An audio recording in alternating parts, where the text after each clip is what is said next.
Welcome to நிருபிரபா channel. இன்றைக்கி இந்த கம்பை வச்சு தான் ஒரு டிஷ்ஷு செய்ய போகிறேன். இது சாதத்துக்கு பிசைஞ்சு சாப்பிட்லாம். இட்லி, தோசை, சப்பாத்தி அந்த மாதிரி இதுக்கும் சைட் டிஷ்ஷாக யூஸ் பண்ணலாம். ரொம்ப டேஸ்ட்டாக இருக்கும். கம்பை நல்லா க்ளீன் பண்ணிவிட்டு இந்த மாதிரி ஒரு கப்பில் ஒரு கப்பு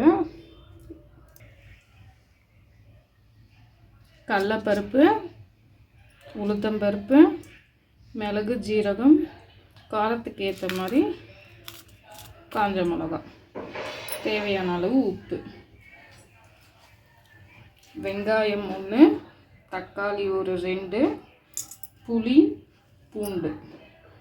இப்போ எப்படி செய்யலாம்னு சொல்லி பார்க்கலாமா?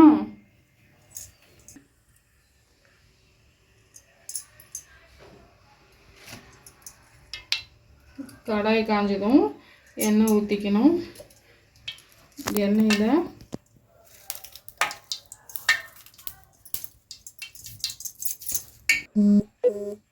எண்ணெய் நல்லா காஞ்சிட்டோம். இந்த மிளகாவை போட்டு ஃப்ரை பண்ணிவிட்டு ஊற்றி வச்சிடணும்.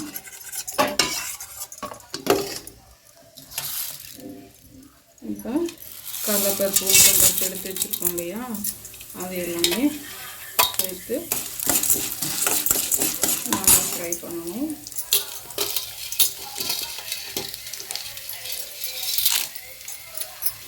நல்லா பொன்னிறமாக வறுக்கணுங்க. இது கொஞ்சம் கலர் மாறினதும் நம்ம கம்பு போட்டுக்கலாம். பாருங்க, கொஞ்சம் கலர் மாறிடுச்சு. இப்போ இந்த கம்பு, என்னடா கம்பில் கம்மங்கூழ் அது தானே செய்வாங்க, இவங்க என்னடா வித்தியாசமாக செய்கிறாங்கன்னு பார்க்காதீங்க. டேஸ்ட்டு சூப்பராக இருக்கும், நல்லா இருக்குங்க.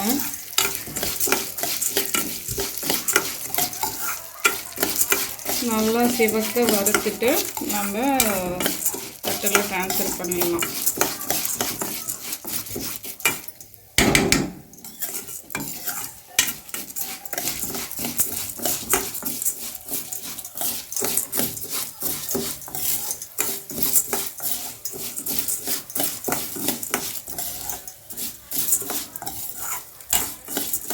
எண்ணெய் இல்லாமையும் வறுத்து செய்யலாம்.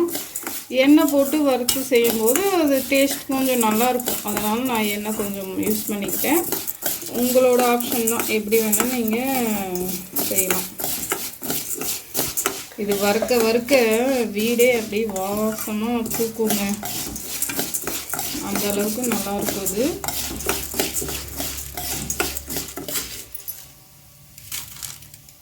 இன்னும் கொஞ்சம் வறுக்கணும்.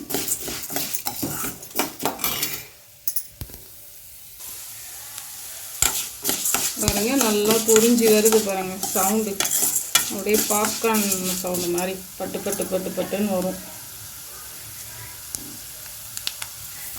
கேட்குதுங்களா?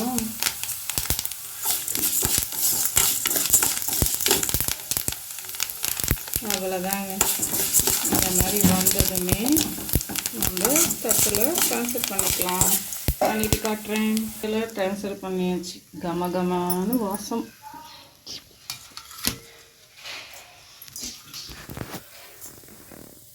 என்ன இருக்குது, இந்த பூண்டு,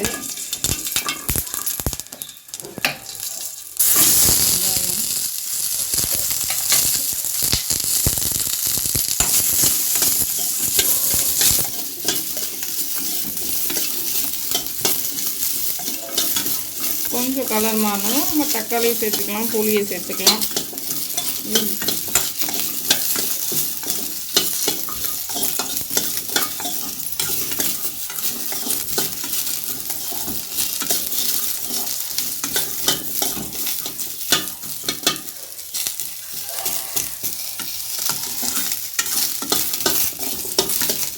கம்பு ரொம்ப ரேட் கம்மி தாங்க.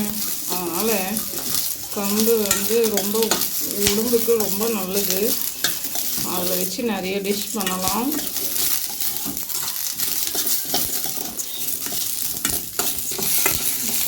கொஞ்சம் கலர் மாறிடுச்சு. இப்போ நம்ம இந்த தக்காளி, பூண்டு,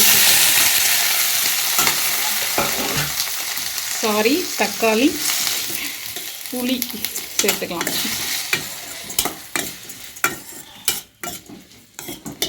இப்போ ஐயில் வச்சுக்கலாம் கொஞ்சம்.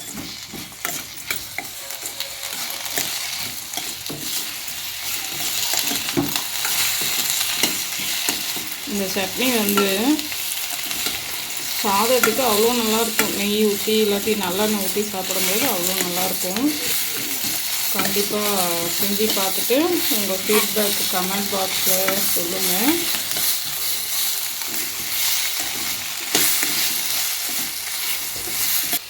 இப்போ இந்த உப்பு நான் போட்டுட்டேன். உப்பும் காரமும் அவங்கவுங்க சுவைக்கு ஏற்ற மாதிரி தான் போட்டுக்கணும். ஏன்னா ஒருத்தவங்க வீட்டில் காரம் அதிகமாக சாப்பிடுவாங்க. அதுக்கேற்ற மாதிரி நம்ம பார்த்து சேர்த்துக்க வேண்டியதுதான். இன்னும் கொஞ்சம் நல்லா வதங்கின அப்புறம் நம்ம ரெண்டும் ஆற வச்சு அப்புறம் மிக்சியில் போட்டு நான் உங்களுக்கு காட்டுறேன்.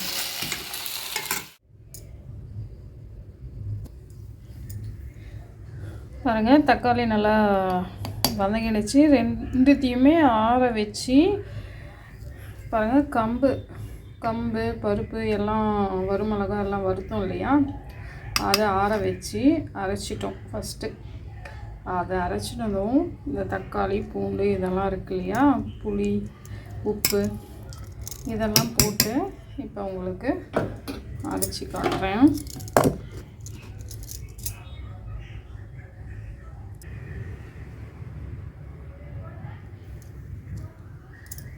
பாருங்கள், எல்லாமே சேர்த்து அரைச்சாச்சு. தண்ணி கொஞ்சம் ஊற்றி அரைச்சாச்சு.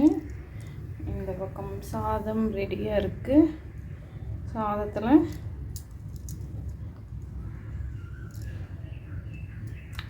இந்த கம்பு தொகையல் போட்டுட்டு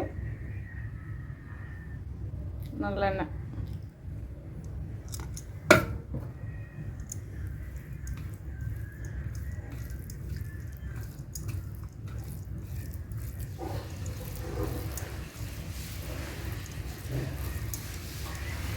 தொகையில் நம்ம யூஸ் பண்ணுறதால கொஞ்சம் திக்காக நம்ம அரைச்சிருக்கோம். இதே நீங்கள் தோசைக்கு அந்த மாதிரி நீங்கள் சைடிஷாக யூஸ் பண்ணும்போது கொஞ்சம் தண்ணி ஊற்றி கொஞ்சம் லிக்விடாக யூஸ் பண்ணிக்கலாம். பாருங்கள்,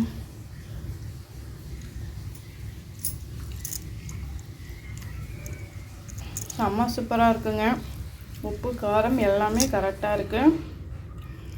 கடிச்சு சாப்பிடும்போது அந்த கம்போட க்ரன்ச்சினஸ் சூப்பராக இருக்குது.